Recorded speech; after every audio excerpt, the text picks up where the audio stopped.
오늘 우리에게 주시는 하나님의 말씀은 디모데전서 4장 1절로 2절입니다.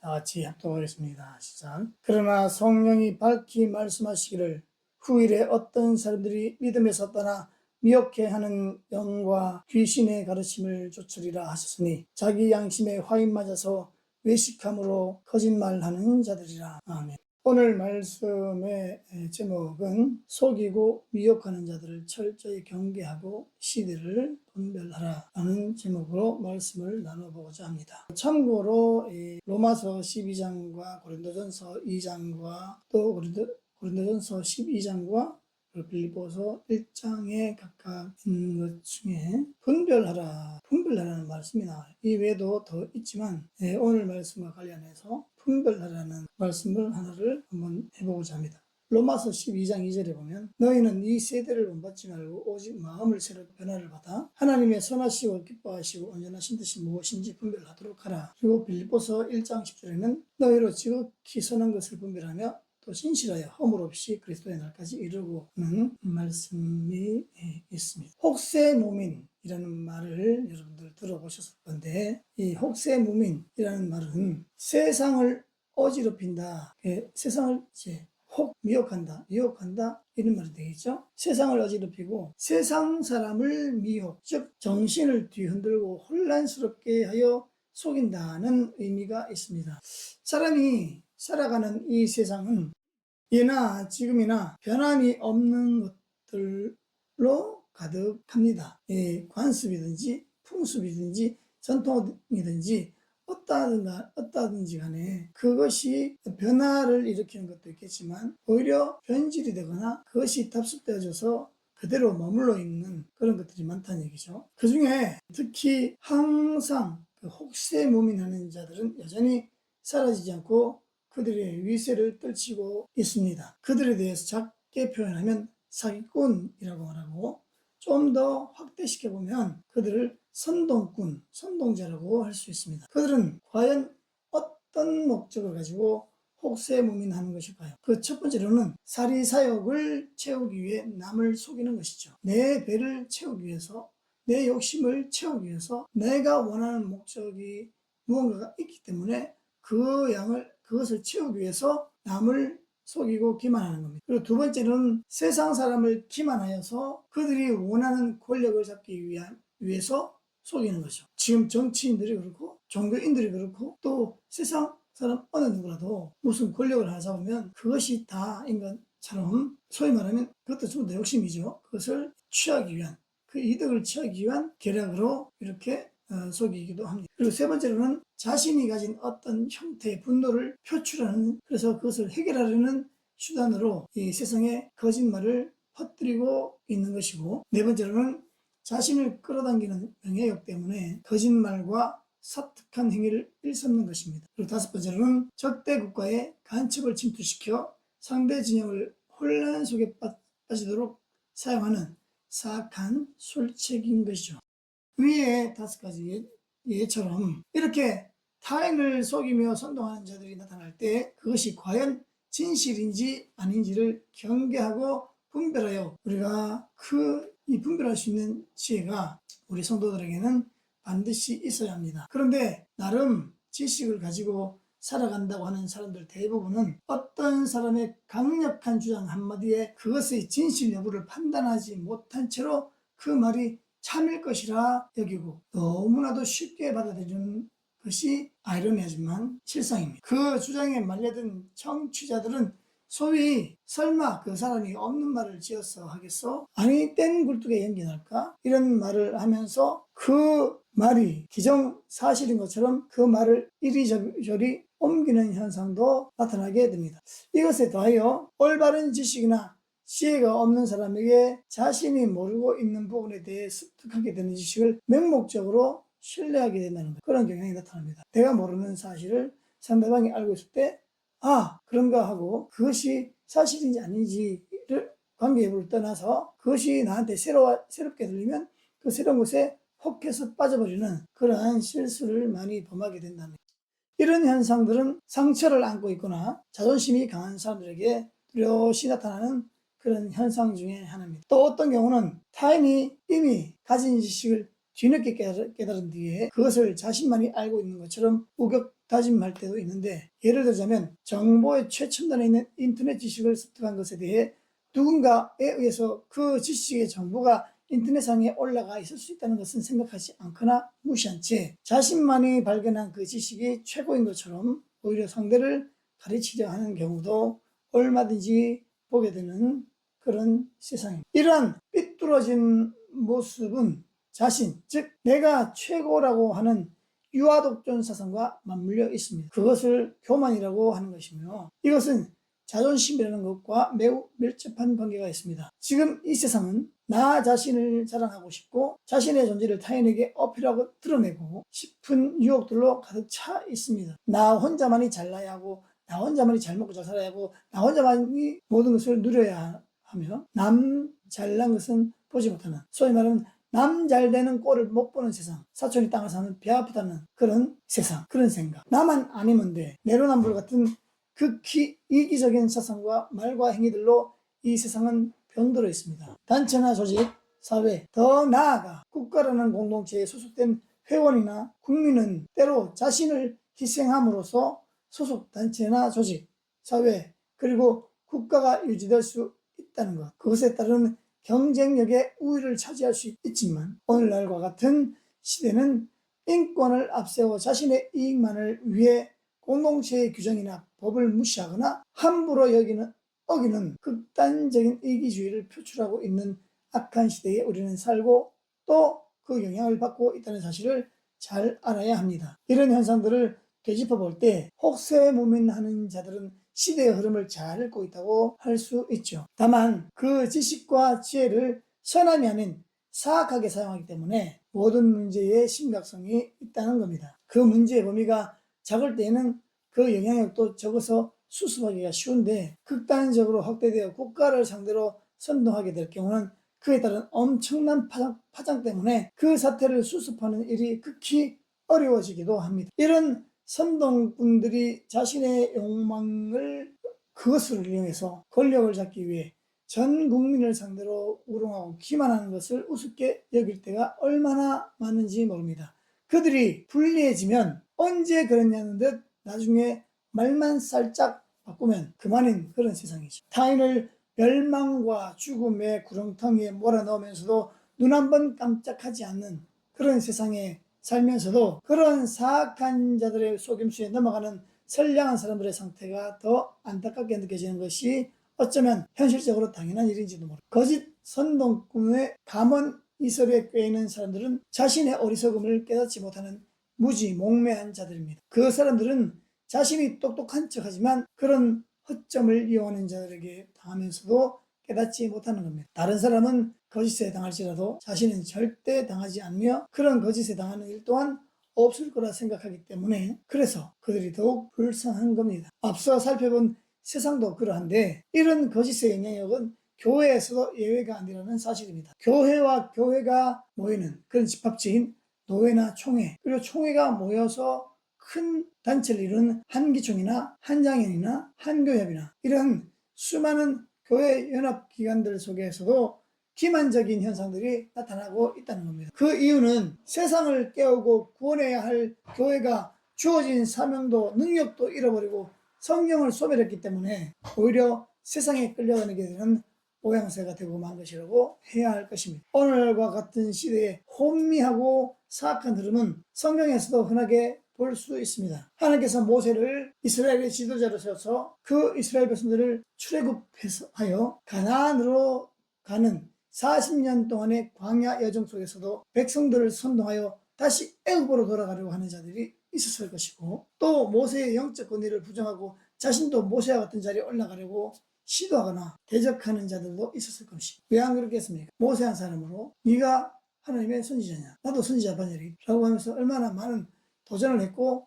대적을 했겠냐 이 말. 그럴 때마다 하나님은 그들을 물리쳐 주셨습니다. 모세를 오히려 보호해 주신 그 모양을 우리가 말씀을 통해서 볼 수가 있죠. 이스라엘 백성들이 가나안에 들어가 정착 생활을 하게 된 이 사사시대를 들여다보면 사사기 17장 6절과 21장 25절에 공통적으로 나오는 말씀이, 그때에는 이스라엘 왕이 없으므로 사람마다 자기 소견에 옳은 대로 행하였더라 라는 말씀이 있습니다. 이렇게 이 두 번 언급되고 있는데, 이 말씀을 다시 풀어보면 그 당시 이스라엘을 다스리는 왕이 없다는 뜻이 아닙니다. 이 말씀, 이스라엘 왕이 없으므로 사람마다 자기 소견에 옳은 대로 행하였더라, 이 말의 속에는 이스라엘을 다스리는 왕이 없다라고 하는 뜻이 아닙니다. 이스라엘은 하나님께서 통치하시는 신정국가였기 때문에 이스라엘을 다스리는 왕은 하나님이십니다. 하나님께서 토라, 즉 율법, 모세를 통하여 주신 말씀으로 이스라엘을 다스리고 계신 겁니다. 여기서 주목할 것은 그 당시 백성들이 그들을 다스릴 왕이 없다고 생각하여 자기 소견에 옳은 대로 행하였다는 것은 그 백성들이 하나님의 말씀을 무시하고 순종하지 않는 모습 그대로를 말씀하고 있다는 겁니다. 하나님이 다스리고 계신데 그들의 눈에 보이지 않으니까 그들의 눈에 보이지 않는 하나님을 어떻게 왕으로 모시겠냐는 그런 의미가 되는 거죠. 그래서 자기 멋대로 살면서 자기 양심에 옳은 대로 행하였다는 겁니다.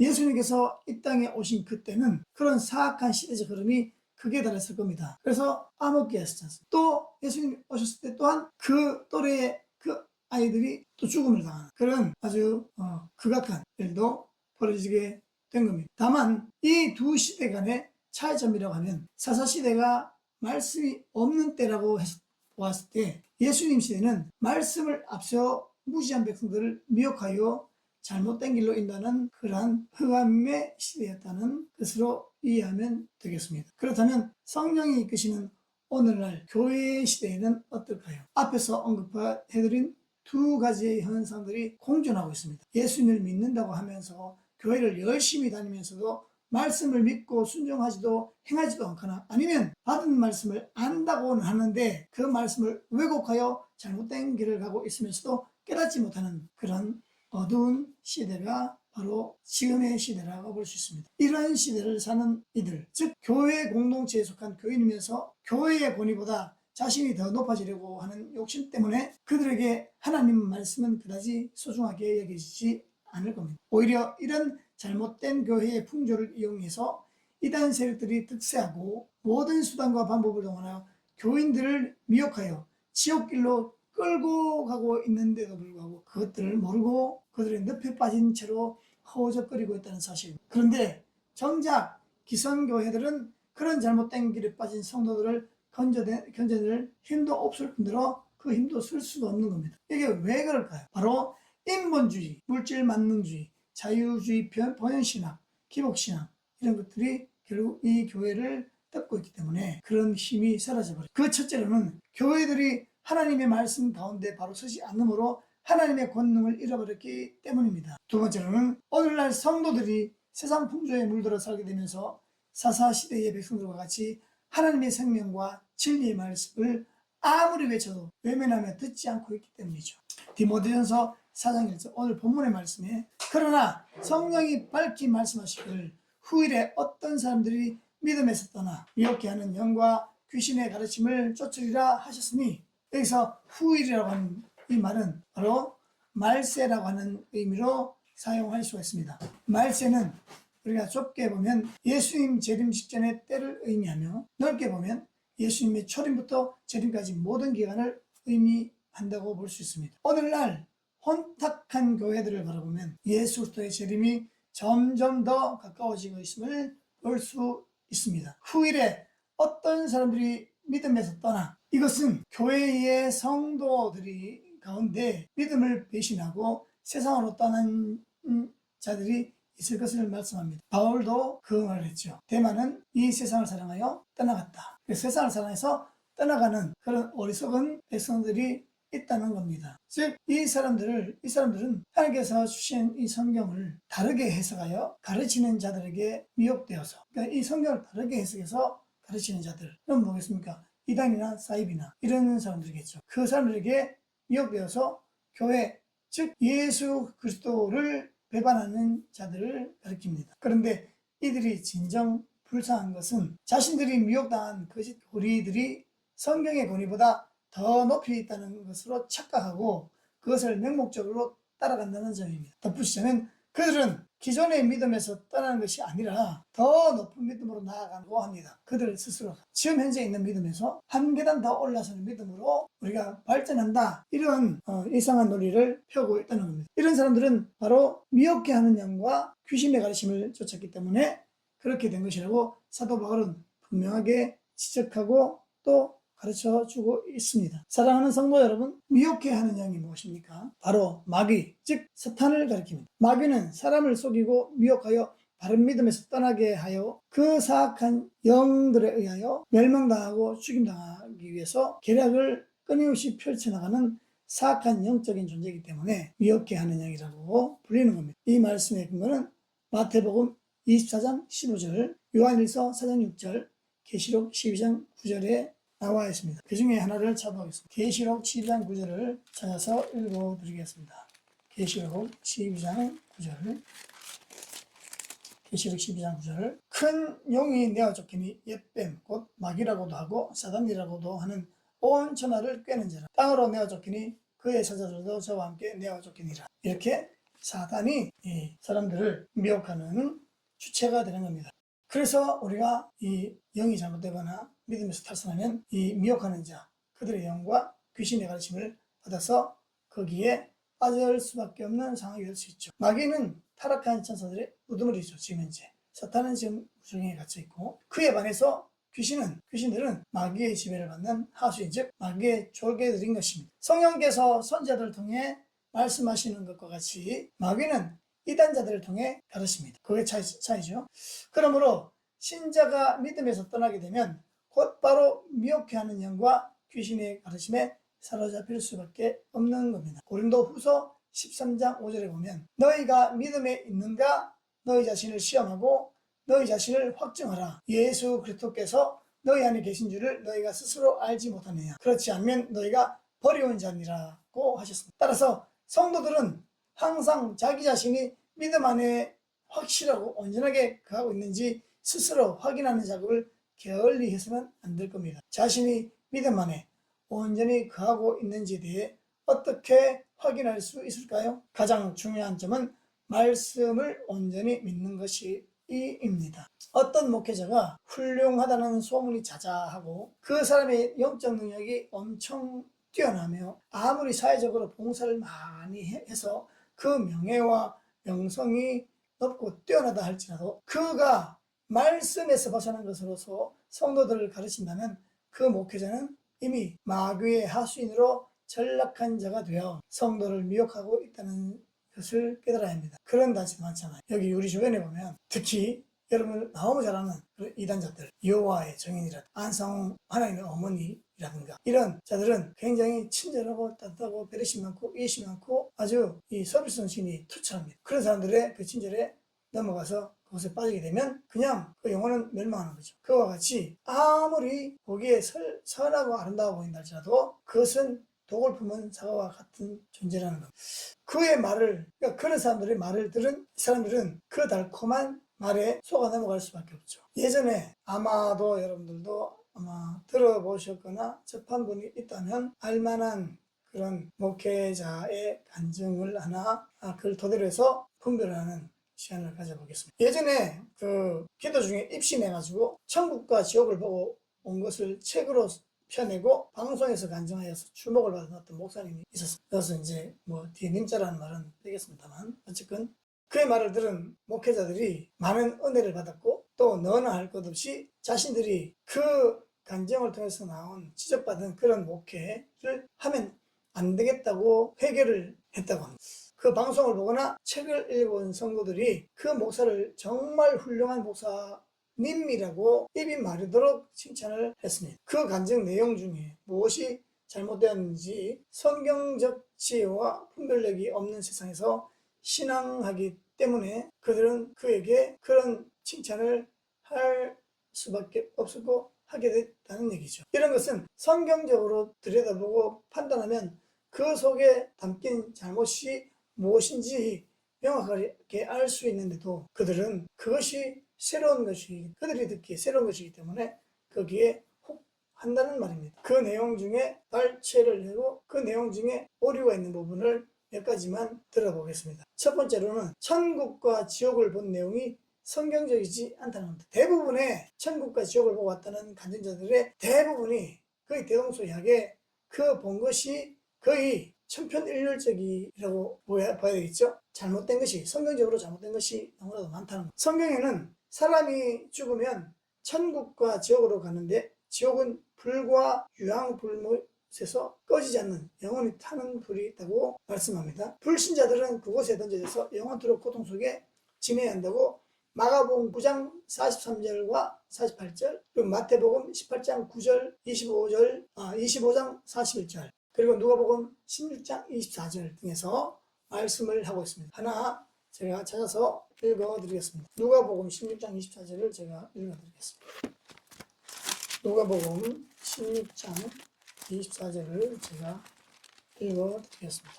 이것은 이 부자와 거지 나사로에 대한 이야기입니다. 24절에 불러가로되 아버지 아브라함이여 나를 긍휼히 여기사 나사로를 보내어 그 손가락 끝에 물을 찍어 내 혀를 서늘하게 하소서 내가 이 불꽃 가운데서 고민하나이다. 이렇게 부르짖는데 여기서 26절에 보면 이뿐 아니라 너희와 우리 사이에 큰 구렁이 끼어있어 여기서 너희에게 건너가고자 하되 할 수 없고 거기서 우리에게 건너올 수도 없게 하느니라. 이렇게 말씀하고 있습니다. 더군다나 지금은 예수 그리스도의 재림도 또 끝날 심판도 이루어지지 않는 상태여서 죽은 자들이 예비처에 가 있을 것인데 지옥에 간 사람이 나와서 지옥에 간 사람이 살아있는 사람처럼 나와서 그 간증하던 목사를 지옥 이곳저곳을 안내한다는 것은 말이 안 됩니다. 지옥에도 방이 있고 불구덩이 속에도 들어가 있지도 않다고 피력을 하는데 이것 또한 성경에서 찾아볼 수 없는 잘못된 이야기입니다. 또한 지옥과 천국은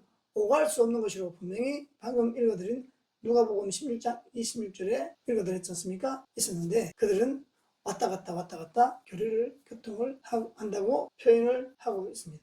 누가복음 16장 26절을 다시 한 번 더 읽어드리겠습니다. 이뿐 아니라 너희와 우리 사이에 큰 구렁이 끼어있어 여기서 너희에게 건너가고자 하되 할 수 없고 거기서 우리에게 건너올 수도 없게 하느니라. 이미 완전히 갈라놓은 거죠. 천국과 지옥은 이미 갈려진, 천국에 있는 아브라함도 갈 수가 없는 지옥을 아직 육신으로 살아있는 동안 잠깐 입신한 사람이 왔다 갔다 할 수 있을까요? 영혼도 건너 왔다 갔다 할 수 없는데 살아서 잠깐 기도 중에 입신한 사람이 왔다리 갔다리 한다는 것은 어불성설이라는 얘기입니다. 그리고 지옥의 형벌 가운데 있는 사람이 영원히 자유롭게 이곳저곳 움직일 수 있다고 성경에 기록하고 있지 않습니다. 지옥 형벌 가운데 있는 사람이 왔다리 갔다리 자기 마음대로 할 수 있을까요? 여러분, 죄를 짓고 판결을 받아서 감옥에 갇혀 있는 사람이, 흉악범이 감옥에 독방에 갇혀 있는 사람이 제 마음대로 문을 열고 왔다리 갔다리 됐냐 이 말입니다. 원리적으로 안 되지 않습니까? 근데 지옥에서는 불꽃 가운데서 신음하고 고통한다고 분명히 되어 있는데 구더기도 타지 않는 그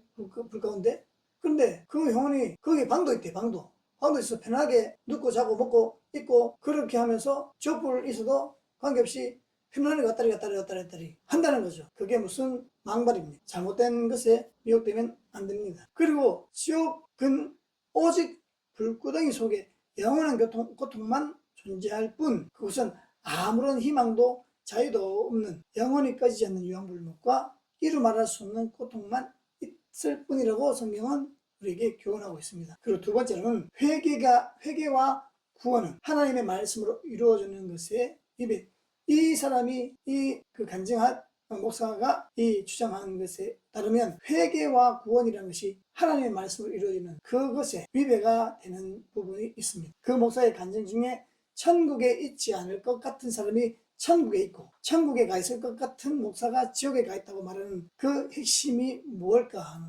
문제입니다. 이 내용은 기존 교회의 목사들과 성도들에게 회개해야 한다고 말하는 것이 아님을 암시하고 있습니다. 회개 안 해도 된다. 꼭 구원받았지 않습니까? 그것은 역시 마귀가 겉모양만 회개하는 것으로서 말에 언어적 도구를 덧입혀 넣은 것에 불과한 거라고 평가를 할 수 있습니다. 수많은 기존 교회들의 목사들이 지옥에 가 있다고 하는 것은 그들이 마귀의 하수인이 되어 성도들을 잘못 인도하고 있다는 뜻으로 받아들이는 것이 더 설득력이 있는 것이죠. 성도들을 다 지옥으로 끌어들여서 멸망시키는 그 목회자가 과연 천국에 갈 수 있을까요? 그들의 핏값을 하려보니 지옥에 가는 것이 마땅하죠.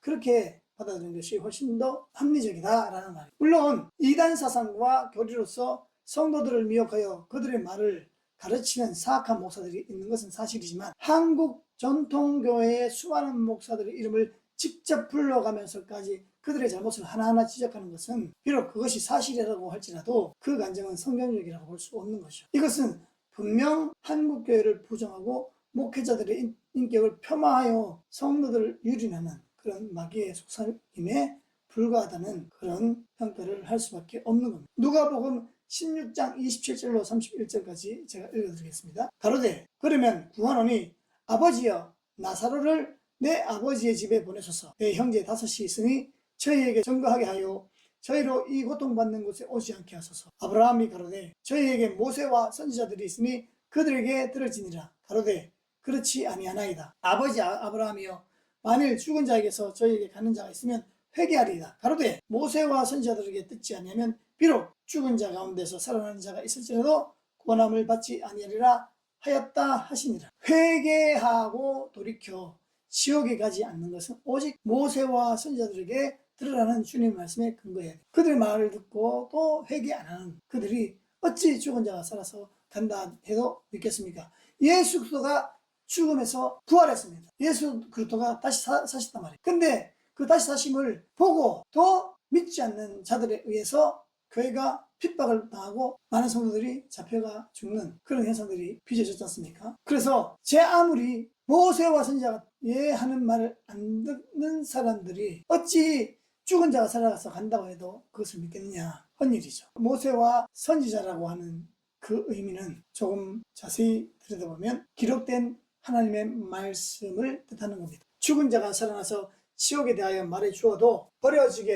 어차피 버려지게 될 불신자, 신학적으로 선택과 유기가 있습니다. 선택한 자들이 있고 유기, 즉 버려진 자들이 있습니다. 그런 불신자라면 결코 회개하거나 돌이키지 않는다고 분명 성경은 우리에게 가르쳐 주고 있습니다. 믿다가도 부인하고 죽습니다. 어떤 목회자들 열심히 신앙을 하고 열심히 사역을 하고 열심히 목회했습니다. 하나님 앞에 부름받았다고 말해요. 근데 마지막 죽음 순간에 나 예수 안 믿어. 예수 없어.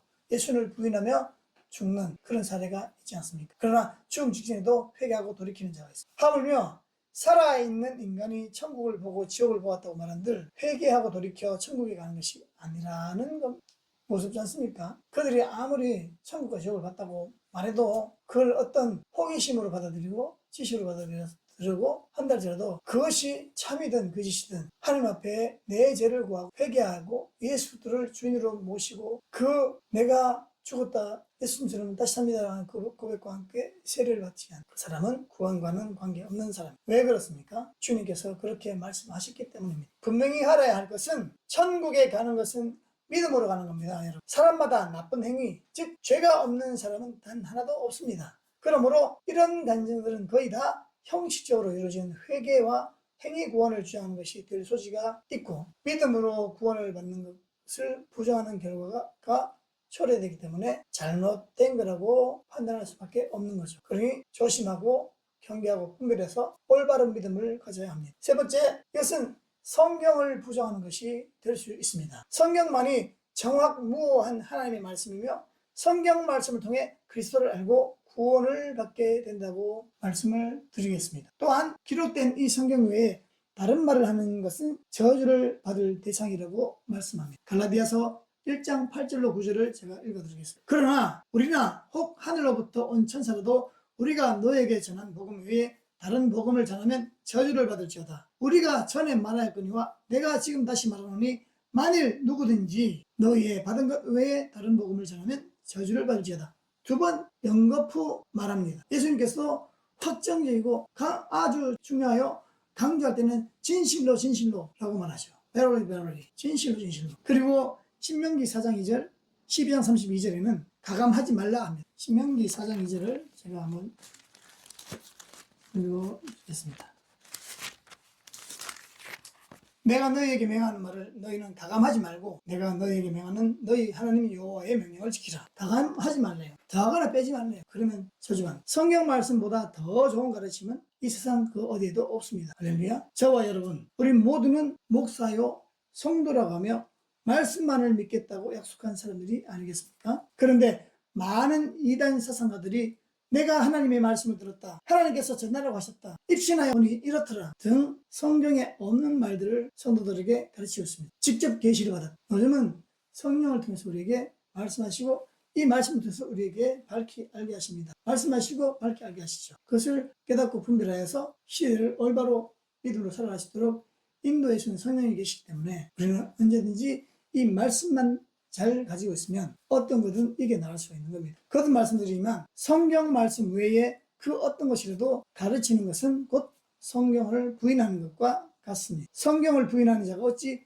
목사라고 하고 성도라고 하며 천국에 갈 수 있다고 단언할 수 있겠습니까? 이런저런 사람들이 하나님의 말씀을 들었고 천국을 보고 지옥을 보았다고 하면서 그런 것들을 가르치고 또 그 가르침을 따른다면 그 말의 권위가 성경보다 위에 있다는 것으로 받는 것이 아니고 무엇일까요? 그런 가르침이 맞다면 성경을 폐기해야 되지 않겠습니까? 하나님이 계시는 오직 성경뿐, 더 이상의 계시는 없습니다. 성경 안에 모든 것이 다 들어있기 때문이죠. 이것을 성경의 충족성이라고 하고 완전성이라고 하고 또 계시의 종결성이라고 하는 겁니다. 그리고 네 번째로는 신곡의 저술가 단테를 하죠. 단테의 신곡에 빠져 있었다는 것 자체가 성경에 위배됩니다. 이런 사람들은 그런 것을 많이 탐독하는 경우가 있습니다. 물론 사람들이 그런 문학 작품을 읽고 감동받을 수는 있지만 단테가 보고 썼다는 신곡은 천주교의 연옥사상에 근거하고 있습니다. 그 연옥사상을 부각시킨 거죠. 천주교의 연옥사상은 개신교에서 부정하는 대표적인 이단 사상의 내용입니다. 지옥에 가 있는 자가 이 땅에 살아있는 자들이 그를 위해 기도하면 지옥에 가 있는 자를 위해서 이 땅에 살아있는 사람들이 그를 위해서 기도하고 또 연보라고 하죠. 헌금을 하게 되면 그 죽은 자가 더 나쁜 곳에, 지금 있는 나쁜 곳에서 좀 덜 나쁜 곳, 그거보다 조금 편한 곳으로 이렇게 올라가는 단계를 밟게 된다라고 하는 것이 연옥사상입니다. 그러니까 재판을 할 때 1심, 2심, 3심 이렇게 밟아서 형량을 감하거나 또 죄벌을 없애거나 하는 그런 여러 가지 면죄부를 주도록 하는 것이 바로 연옥사상이라는 것입니다. 심지어 지옥에 있는 자도 천국까지 올라갈 수 있다는 것이 카톨릭 사상, 즉 천주교의 면죄부 교리입니다. 카톨릭의 면죄부 교리처럼 되면 예수님을 믿지 않아도 천국에 가게 될 것이고 말씀, 즉 복음을 전하며 부활하신 예수 그리스도를 영접하고 구원받아 천국 가라는 전도가 아무 필요가 없게 되는 겁니다. 사람이 어떤 것에 빠지거나 집착하게 되면 꿈에서도 보이고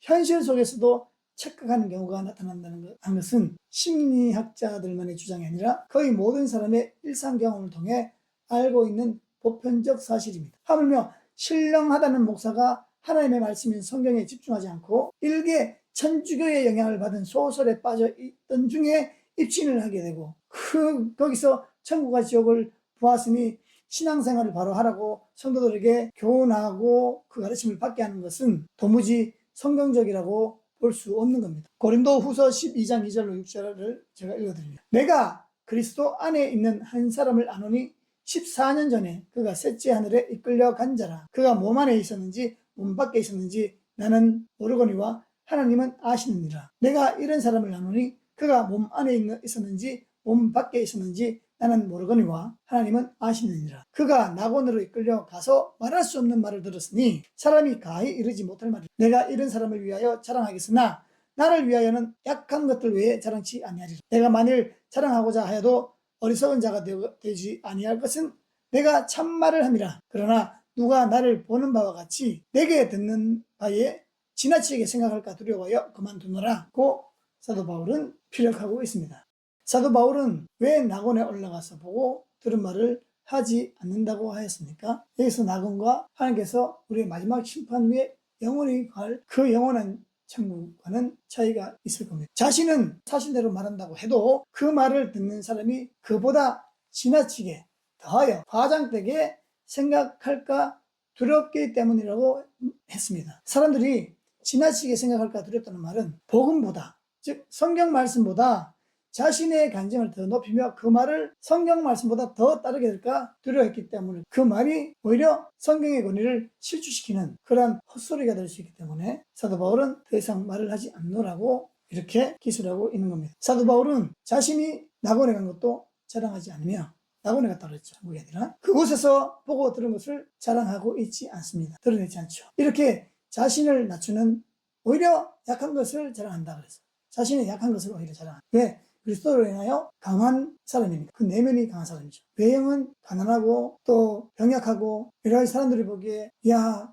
사도 바울이 아주 유명하대, 아주 능력 있대, 아주 멋있대 하는 그런 소리만 듣고 실제로 사도 바울이 강론하는 그 자리에 왔을 때 그 모습 몰골을 보고 실망하고 오히려 무시하고 오히려 더 죽이려고 하는 그런 상황까지 발생을 했다고 역사학자들은 말하고 있는데, 어찌됐건 그가 이것보다 내 약함을 자랑하고 싶다, 그걸 통해서 그리스도를 나타내고 싶다라고 오히려 그렇게 겸손하게 말을 한다는 거예요. 그러나 지금 예를 들고 있는 그 목사에 입신하여 자신이 천국에 갔는데 거기서 몇 번째 줄에 서 있었다고, 자신이 거기서 몇 번째 줄에 서 있었다고 드러내놓고 자신을 자랑하고 있다는 것이죠. 실제로 저도 그런 얘기를 들어본 적이 있습니다. 그러나 싹 다 무시하고 저는 그 감정을 그렇게 중요시 여기지도 위대하게 여기지도 좋게 여기지도 않습니다. 그래서 굳이 저는 간증을 해가며 사람들을 내 간증 속으로 끌어들이고 싶은 마음은 1도 없음을 밝혀드립니다.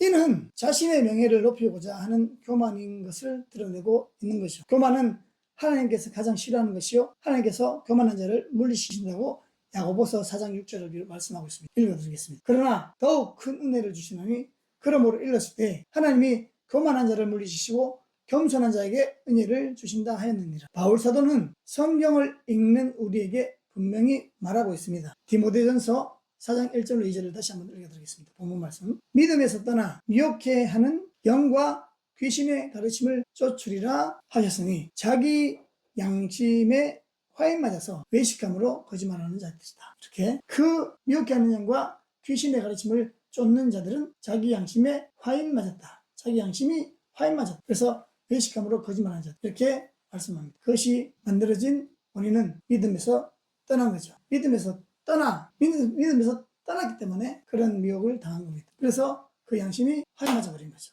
양심이 화인 맞았다는 것은 불로 노예됨을 찢는 우리나라 역사에도 있습니다. 노비에게 그 노비라고 하는 불도장을 몸에다 새기면 그 사람은 죽을 때까지 그 노비라고 하는 불도장이 새겨진 흔적 때문에 어디 가도 그 사람은 도망쳐도 잡힙니다. 그와 같이 그 이스라엘 역사에도 그렇죠. 내가 주인 집에 영원히 노예로 살겠습니다 하면 그를 문서지에 들어가서 귀를 뚫거나 또 코를 뚫거나 하는 걸 했지 않습니까? 그래서 노예의 인을 박아버리는 거죠. 그래서 그 불로지인 노예의 상처와 같이 사람의 양심이 사단의 지배 아래 놓여있기 때문에 진리와 거짓을 분별할 수 없게 되고 자기 행동이 그릇됨을 인식하지 못할 정도로 무뎌졌다는 것으로 결론이 납니다. 에베소서 4장 19절, 저희가 감각 없는 자 되어 자신을 방탕에 방임하여 모든 더러운 것을 욕심으로 행하되 감각이 없었어요. 우리가 감각이 없으면 어떻게 돼요? 몸을 막 해도 통증이 없으면 그냥 막 부러져도 아무것도 모르니까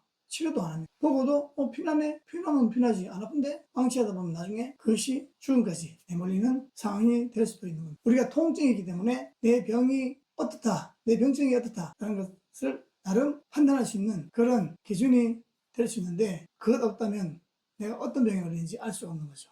이와 같이 자신을 방탕한 가운데 방임했다는 겁니다. 놓아놓고 임의대로 행하도록 그냥 내버려뒀다는 겁니다. 그래서 모든 더러운 것을 욕심으로 행한다. 여러분, 모방범죄라는 게 있습니다. 모방범죄. 이것은 범죄하는 모양을 그대로 따라서 하는 것을 의미하죠. 양심에 화인을 맞은 자는 성경의 교훈으로 나쁜 예를 들었을 때, 성경에서 교훈은 성경에도 나쁜 예들이 있습니다. 좋은 예로 권면하고 또 그 영혼을 바로잡고 새롭게 해서 하나님을 더 잘할 수 있도록 그렇게 세워주는 게 있는가 하면, 이러면 안 돼 라고 안 되는 것을 예를 들어서 경고하고 그 영이 살 길을 열어주려고 하는 그러한 것들이 있죠. 신명기에도 보면 있습니다. 축복과 저주의 자. 이와 같이 그런 속에서 그 나쁜 예를 들어주면 그 나쁜 예를 오히려 따라가는 자들이라고 할 수 있습니다. 양심이 활맞은 자들. 그래서 오히려 나쁜 짓을 하게 되면 결코 안 된다고 하는데 그것을 역으로 나쁜 짓을 하는 그런 사람들이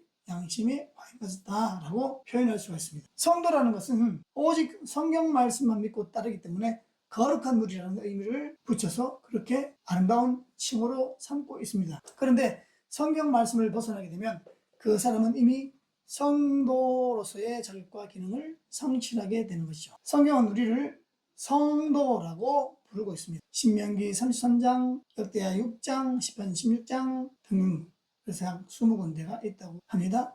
그리고 마태복음 27장, 사도행전 9장, 로마서 1장 7절 외에도 우리에게 성도라고 부르고 있습니다. 로마서 1장 7절을 제가 한번 읽어드리겠습니다. 성경을 찾아서 그에 대한 근거를 올바로 제시한다면 이해하기가 쉽겠죠. 로마서 1장 7절 한 절만 읽어드리겠습니다. 로마에서 하나님의 사랑하는 하심을 입고 성도로 부르심을 입은 모든 자에게 하나님 우리 아버지와 주 예수 그리스도로 조차 은혜와 평강이 있기를 원하노라. 여기서 성도라고 아름다운 칭호를 붙여 놓은 걸 볼 수 있습니다. 사랑하는 성도 여러분, 참교사로서 우리의 참교사는 예수 그리스도입니다. 또 예수 그리스도를 대신하여 우리에게 오신 보혜사 성령이 우리에게 참 스승이 되십니다. 또 우리가 지금 현재 열심히 보고 읽고 듣고 새겨 놓는 말씀이 또 우리에게는 참된 스승입니다. 그리고 그것을 따라서 그것을 가감없이 정직하게 전달하는 우리도 하나님께서는 우리를 교사로 세웠고 목회자로 세웠고 집임자로 세워서 참교사 되게 해주시는 겁니다. 그 참교사된 우리가 목회자와 성도라는 타이틀을 걸고 말씀의 은혜를 사모하고 말씀을 지키는 것을 가장 우선으로 삼는 신앙의 자세를 가져야 되는 게 우리가 해야 할, 우리가 마땅히 취해야 할 신앙의 본분인 겁니다. 그 신앙의 본분과 도리를 하나님의 말씀으로 성도들에게 부지런히 가르치고 나가서 전도해야 합니다. 성경에 위배되는 것이라면 그 어느 것이라도 단호하게 물리치는 자세, 그 능력도 필요합니다. 반드시 있어야 합니다. 예수 그리스도를 믿는 하나님의 자녀들이라면 오직 말씀을 깨닫게 하시고 말씀 속에서만 역사하시는 성령의 지혜를 받아야 하지 않겠습니까? 성령의 지혜 중 가장 뜸은 말씀의 은혜, 말씀의 은사. 이것은 우리가 반드시 받아야 합니다. 성령의 지혜 중 가장 으뜸, 이 말씀의 은혜. 말씀의 은혜 중에도 핵심은 예수 그리스도의 십자가, 그 죽으심과 부활의 연합을 믿고 예수를 우리의 주인으로 모시고 구원을 받는 그 진리를 아는 것이 가장 중요한 키워드입니다. 그러므로 우리는 지금부터라도 하나님의 말씀을 굳게 잡고 이단사설에 절대 흔들리지 않는 성도가 되어야 됩니다. 말씀을 맺겠습니다. 사람은 누구에게나 잘못하는 일들이 참 많이 있습니다. 성도라고 예외는 아니죠. 세상 사람도 그렇고 성도도 그렇고 누구에게나 다 죄어리 있습니다. 왜냐하면 인간은 모두가 다 육체이자 근본 죄인이기 때문이죠. 그럼에도 불구하고 구원을 받을 수 있는 것은 오직 예수 그리스도의 십자가의 사랑과 은혜가 우리에게 대립혀졌기 때문입니다. 그 피로 우리는 구속을 받았습니다. 그 피가 우리를 살렸습니다. 그 죽으심이 우리의 모든 죄를 그 죽음과 함께 묻었고 그 다시 살아신 부활이 우리의 죄를 다 이기고 함께 살 수 있도록 역사하신 겁니다. 그 부활이 없다면 우리의 믿음은 모든 것이 다 헛된 것이 됩니다. 자신을 돌아보면 잊어버린 듯한 그런 그 어느 시점에서의 잘못을 아직도 회개하지 않은 일들이 아마 많이 있을 겁니다. 저를 포함해서 여러분들에게도 아마 어느 시점인지 잘 기억이 잘 안 나요. 가물가물해요. 그런데 하나님은 내가 기도하는 중에 회개하는 중에 내가 꽁꽁 묻어놓았던 아니면 내가 잊어버렸던 그런 죄까지도 하나씩 하나씩 드러내어서 회개하도록 해주십니다. 그것이 은혜죠. 그것 하나 때문에 너 구원 못 받았어. 너 지옥 가. 이렇게 치부해버린다면 그것은 주님의 대속사역, 피의 구속사역을 무시하는 것이고 믿음이 아닌 행위로 구원을 받는다는 그런 말로 오히려 치우쳐 버릴 수 있는 오류가 생길 수가 있습니다. 그렇기 때문에 우리의 모든 순간이 회개하여 구원이라는 믿음이 사그라들지 않도록 하나님의 말씀 안에서 그 은혜를 사모하고 말씀을 지키는 가운데 말씀으로 나를 쳐서 복종시키는 그런 경건의 훈련이 끊임없이 이루어져야 됩니다. 요한복음 3장 16절 하나님이 세상을 이처럼 사랑하사 독생자를 주셨으니 이는 저를 믿는 자마다 멸망치 않고 영생에 이르게 하려 하십니다. 우리를 이토록 사랑하셔서 독생자 예수님을 이 땅에 보내주셔 그 예수를 그 그리스도를 우리의 자신의 각자의 구주로 영접하게 해주시고 하나님의 자녀 삼아 주셔서 천국의 영생 복락을 허락하신 하나님 아버지께 늘 감사하면서 겸손하게 십자가의 길을 걸어가며 예수 그리스도의 부활의 증인으로 세상을 정복하며 승리의 기쁨 누리시는 저와 여러분 우리 모두가 되기를 예수 그리스도 이름으로 축복합니다. 아멘.